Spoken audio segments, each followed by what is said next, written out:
A moment, but first, breaking news in the sporting world regarding Omaha's undisputed boxing champ. Let's get straight to sports director Clayton Collier with this major announcement. Clayton? Hey, Brian. Hey, Aaron. Yeah, in announcing his retirement, Terence Crawford posted he is walking away as a great with nothing else left to prove. Nearly 3 months to the day after Crawford defeated Canelo Alvarez, Omaha's three-time undisputed champion is calling it a career.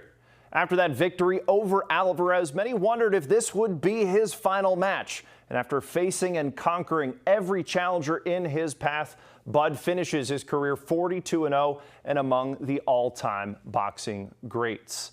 Now, Brian, Aaron, we will have much more on this coming up, but in the meantime, Omaha celebrating, as we mentioned back in September, the greatness of Bud Crawford in the ring.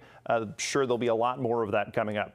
Yeah, certainly a legend in our city. Clayton, thank you.